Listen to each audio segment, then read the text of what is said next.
وہ کون ہے جو خدا کے علاوہ پاکستان کا نظام ہستی چلا رہا ہے؟ کہتے ہیں اوپر سے حکم آیا ہے۔ پاکستان میں وہ سب ہوتا ہے جو کہیں نہیں ہوتا۔ فیض آباد دھرنا کیس کے فیصلے کے خلاف سارے اپیل کنندگان ڈھیر ہو گئے۔ آخر عدالتی فیصلے میں ایسا کیا تھا؟ امتیاز عالم کا تہلکہ خیز کالم، سینئر صحافی اور تجزیہ نگار امتیاز عالم اپنے کالم بعنوان نگاہ مرد مومن اور پاپ میں لکھتے ہیں کہ علامہ اقبال نے تو نگار مرد مومن سے یہی امید باندھی تھی کہ بدل جاتی ہیں تقدیریں۔ چیف جسٹس قاضی فائز عیسیٰ سے بھی ایسی ہی عرفہ توقعات وابستہ کی جا رہی ہیں، جبکہ ان کے لیے خیر کی دعا ہے۔ وکلاء کی تنظیموں کے عہدیداران سے ملاقات کے دوران ہمارے دیرینہ حریت پسند ساتھی عابد ساقی ایڈوکیٹ نے چیف جسٹس سے سوال کیا کہ وہ فیض آباد دھرنا کیس کے فیصلے کے خلاف کی گئی اپیلوں کو کب سماعت کے لیے مقرر کر رہے ہیں، تو جسٹس قاضی فائز عیسیٰ نے افراح تفنن جواب دیا کہ اگر نہ مقرر کروں تو آپ میرے خلاف کیا دھرنا دیں گے؟ عابد ساقی کا برجستہ جواب تھا کہ ضرور دھرنا دوں گا۔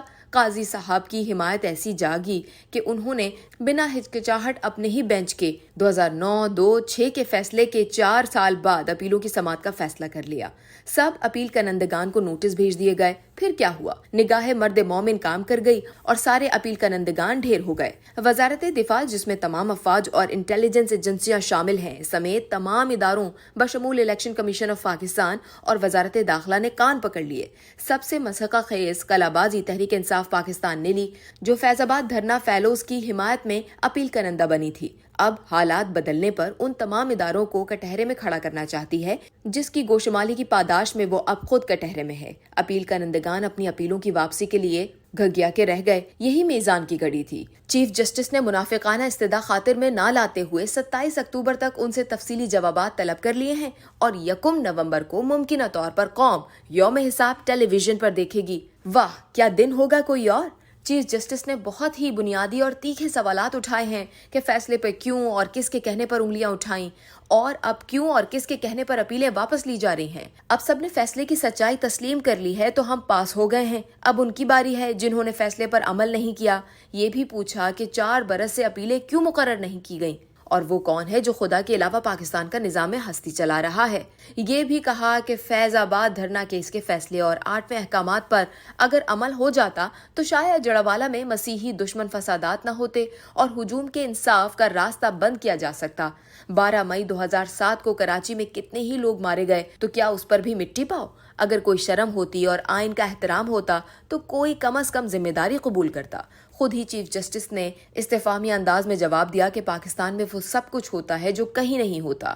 کہتے ہیں اوپر سے حکم آیا ہے، اور اگر آپ کہتے ہیں کہ نظر انداز کر دو یا معاف کر دو تو وہ بھی لکھ دیں، اور یہ بھی لکھ دیں کہ اپیلیں کیوں واپس لے رہے ہیں، اور یہ کہ احتساب ہوگا ہمارا بھی۔